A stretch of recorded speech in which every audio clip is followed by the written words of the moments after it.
Estamos em época de Copa do Mundo, um dos poucos eventos mundiais que mobilizam pessoas pelo planeta inteiro. Mas por que falar de futebol em um programa voltado para a cultura? A resposta está no fato de que futebol é muito mais do que um esporte. É uma força que tem o poder de interferir em guerras e políticas ao longo de sua história e que influencia a cultura de um país de maneiras que vão além do campo de jogo, inspirando livros, filmes, séries e até músicas. A literatura, por exemplo, carrega uma tradição sólida de obras que usam o futebol como lente para examinar a sociedade. Futebol ao Sol e à Sombra, de Eduardo Galeano, transforma a história do esporte em crônicas poéticas, que denunciam desigualdades e celebram a paixão popular. Como o Futebol Explica o Mundo, de Frank Foer, utiliza o esporte para analisar conflitos políticos e identidades nacionais em diferentes países. No Brasil, O Negro do Futebol Brasileiro, de Mário Filho, publicado em 1947, permanece como referência obrigatória para quem estuda as relações entre raça e esporte no país. Esses títulos não são simples livros sobre futebol, são documentos culturais que revelam como o esporte espelha e molda as estruturas sociais. A conexão entre futebol e literatura não se restringe às prateleiras das livrarias. Ela ganha vida em eventos que misturam as duas paixões.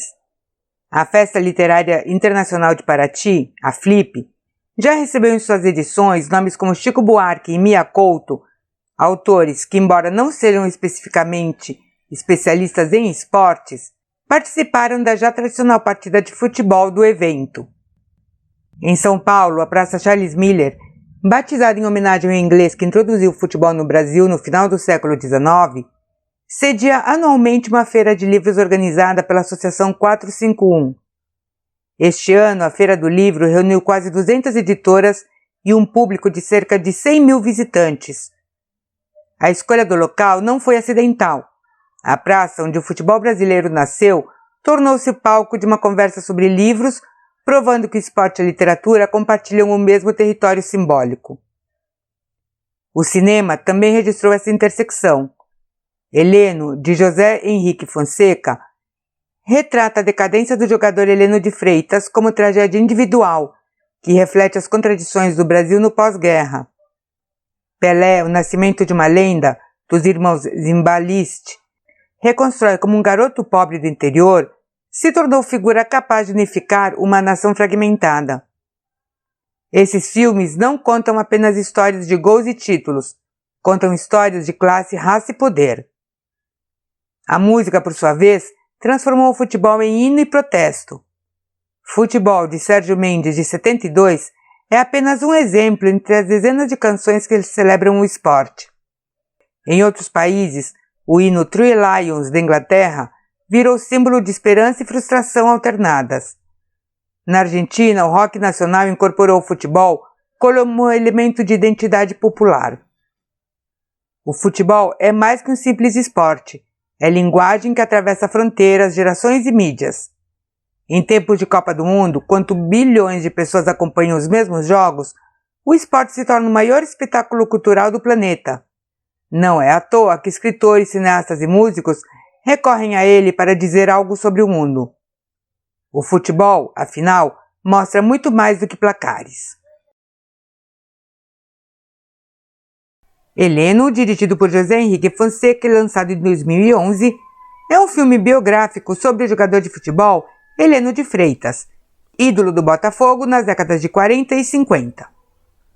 O longa-metragem acompanha os últimos anos de vida do atacante, quando ele já vivia internado em um sanatório no interior de Minas Gerais, lutando contra a sífilis em estágio avançado e os efeitos de uma vida de excessos.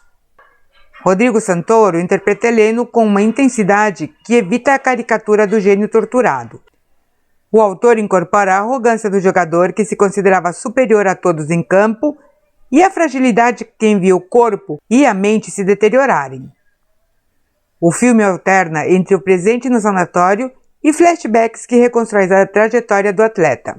Os gols, as brigas, os romances, o álcool e o desdém pelas convenções sociais de sua época. A fotografia de Walter Carvalho é um dos elementos mais marcantes da obra. As cenas no sanatório são filmadas em preto e branco, criando uma atmosfera de claustrofobia e decadência que contrasta com o colorido de flashbacks onde o Rio de Janeiro dos anos dourados do futebol ganha vida. Essa escolha visual não é uma mera ornamentação. Reforça a ideia de que o passado, para Heleno, já não existe como realidade vívida, mas como memória distante e irrecuperável. O roteiro, assinado pelo próprio diretor em parceria com Felipe Bragança, evita a estrutura convencional do biopic, que busca redenção ou lição moral no final. Heleno morre aos 39 anos, pobre e esquecido, sem que o filme tente atenuar a tragédia. A obra se destaca no cinema brasileiro contemporâneo por não tratar o futebol como tema de celebração nacional. O filme retrata o esporte como cenário onde se desenham ambições, vaidades e destruições individuais. Filme Heleno, cinebiografia, lançado em 2011. Pelé, o nascimento de uma lenda, dirigido por Jeff e Michael Zimbalist, e lançado em 2017. É um filme que reconstrói os primeiros anos de vida do jogador que se tornaria o maior ídolo do futebol mundial. A narrativa concentra-se no período que vai da infância de Edson Arantes do Nascimento, em Três Corações, Minas Gerais, até a conquista da primeira Copa Mundial pelo Brasil em 58 na Suécia. O longa dedica atenção considerável à infância de Pelé, quando o garoto costurava bolas de meias e jogava descalço nas ruas. A família pobre e influência do pai, João Ramos, também jogador de futebol que nunca chegou ao estrelato, e a descoberta do talento precoce são apresentados sem idealizações excessivas. O filme não esconde as dificuldades econômicas e sociais que marcaram a formação do atleta. A segunda metade do filme acompanha a trajetória de Pelé na seleção brasileira durante o Mundial de 58. O roteiro destaca a pressão sobre um jovem de 17 anos que carregava nas costas a responsabilidade de apagar a mágoa do Maracanaço em 1950, a decisão de escalá-lo como titular, a desconfiança inicial da comissão técnica e a explosão no campo são narrados com tensão dramática que equilibra fidelidade aos fatos e necessidade do cinema. Kevin De Paulo interpreta Pelé na adolescência, enquanto Leonardo Lima Carvalho encarna a versão infantil. Ambos foram selecionados em processos de casting extensos, que buscava semelhança física e habilidade com a bola. O filme foi produzido em inglês com distribuição internacional pela Netflix, o que explica algumas simplificações narrativas e a presença de atores estrangeiros em papéis secundários. A obra funciona como documento de época sobre o Brasil do pós-guerra e como retrato de um país que encontrava naquele garoto uma figura capaz de unificar uma nação fragmentada por desigualdades regionais e sociais. Filme Pelé, o Nascimento de uma Lenda, filme de 2017, biopic Esquemas da FIFA, minissérie documental dirigida por Daniel de Mauro e lançada pela Netflix em 2022, que investiga a maior crise de corrupção da história da entidade que governa o futebol mundial. A produção em 3 episódios reconstrói, a partir de depoimentos de investigadores, jornalistas e ex-funcionários, como uma organização que se apresentava como promotora do esporte acumulou décadas de esquemas de propina, lavagem de dinheiro e fraude eleitoral. O ponto de partida narrativo é a Operação de 2015, quando agentes do FBI e da polícia suíça prenderam executivos da FIFA em um hotel de Zurique, às vésperas do congresso da entidade. A série relata o momento da prisão e retrata o sistema construído por Joseph Blatter, que presidiu a FIFA por 17 anos, e por figuras como Chuck Blazer, ex-executivo da Confederação Norte-Americana, que se tornou informante do governo dos Estados Unidos após décadas de enriquecimento ilícito. A produção ganha força ao mostrar como o dinheiro dos direitos de transmissão e dos patrocinadores desviava-se de projetos de desenvolvimento do futebol em países pobres para alimentar contas secretas em paraísos fiscais.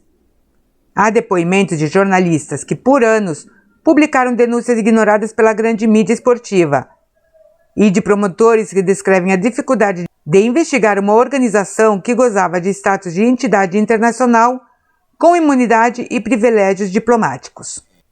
A série evita o tom de celebração simplificada da justiça vitoriosa. Ao final, nota-se que apesar das prisões e das renúncias, a estrutura de poder da FIFA permaneceu largamente intacta, com novos nomes ocupando os mesmos cargos. O documentário funciona como registro de uma época em que o futebol deixou de ser apenas esporte para se tornar um dos negócios mais lucrativos e menos transparentes do planeta. Minissérie Esquemas da FIFA, minissérie documental em 3 episódios. Como o futebol explica o mundo, do jornalista americano Frank Foer, que propõe uma leitura incomum do esporte mais popular do planeta.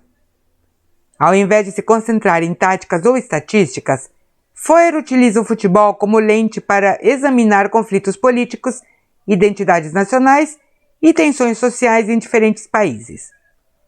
A obra é construída a partir de reportagens realizadas em diversos cantos do globo. No capítulo dedicado à Sérvia, o autor investiga a ligação entre torcidas organizadas de futebol e grupos paramilitares que atuaram nas guerras de dissolução da Iugoslávia, revelando como o estádio serviu como espaço de recrutamento e radicalização. No Irã, Foer narra a proibição imposta às mulheres para assistirem aos jogos em estádios, explorando as contradições de uma sociedade onde o futebol é paixão nacional, mas a presença feminina é restrita por decreto religioso. Outro trecho memorável leva o leitor ao interior do Brasil, onde o autor acompanha a rotina de um clube de várzea, cuja gestão é feita por uma cooperativa de trabalhadores. A experiência contrasta com o modelo corporativo do futebol profissional e ilustra formas alternativas de organização comunitária. Há ainda passagens pela Escócia, onde o Celtic e o Rangers carregam o peso histórico da divisão religiosa entre católicos e protestantes, e pelos Estados Unidos, onde o crescimento do esporte reflete mudanças demográficas e culturais. Foer escreve com o rigor de quem conhece o ofício jornalístico. O livro foi lançado originalmente em 2004 nos Estados Unidos, e a edição brasileira mantém a fluidez do texto original e adapta referências para o público local. A obra se distingue por não cair no academicismo excessivo nem na superficialidade do mero entretenimento, encontrando um tom que informa sem soar didático. Futebol ao Sol e à Sombra, do escritor uruguaio Eduardo Galeano. Uma obra que transita entre crônica, memória e denúncia social. Lançado originalmente em 1995, o livro reúne pequenos textos que contam histórias do futebol latino-americano e mundial, com a prosa poética e o compromisso político que marcaram toda a carreira do autor. Eduardo Galeano organiza o livro em 3 partes que acompanham uma espécie de arco histórico do esporte. Na primeira, evoca os primórdios do futebol na América do Sul, quando o jogo chegou nas mãos dos ingleses e se transformou em expressão popular. Descreve jogadores que driblaram a pobreza e marginalização e times que nasceram de bairros operários.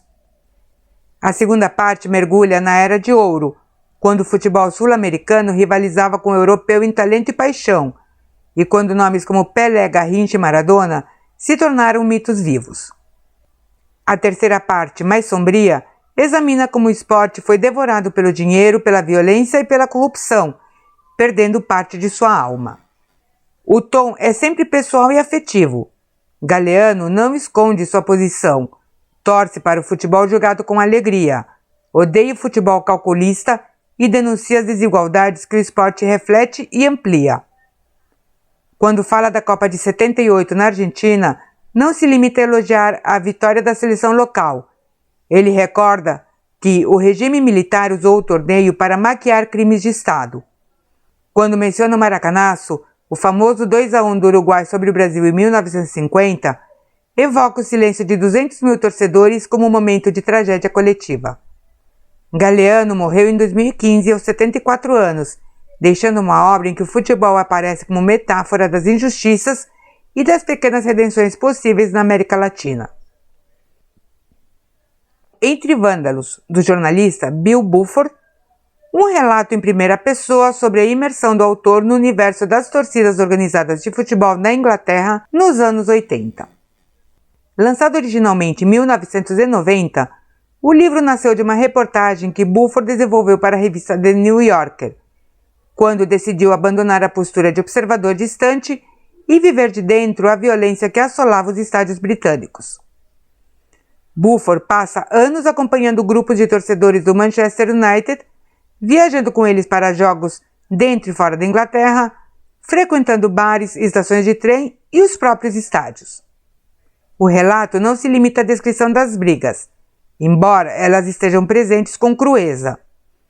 O autor busca compreender o que move homens comuns a se tornarem participantes ativos de tumultos coletivos, a destruir propriedades e agredir estranhos por causa do que, visto de fora, parece totalmente irracional. O livro ganha densidade ao examinar o contexto social da época. A Inglaterra de Margaret Thatcher vivia o desmonte da indústria, o desemprego em massa e a erosão das comunidades operárias.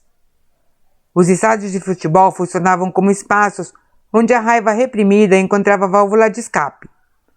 O autor descreve como a violência adquiria um caráter quase ritualístico, com códigos próprios e hierarquias e uma sensação de pertencimento que a vida cotidiana não oferecia mais. Buford não se coloca como herói nem como vítima, mas como alguém que, ao se expor ao perigo, tenta entender uma faceta sombria da cultura de massa. O livro permanece relevante porque a pergunta "por que multidões se tornam violentas?" continua sem resposta definitiva. Gostou deste conteúdo?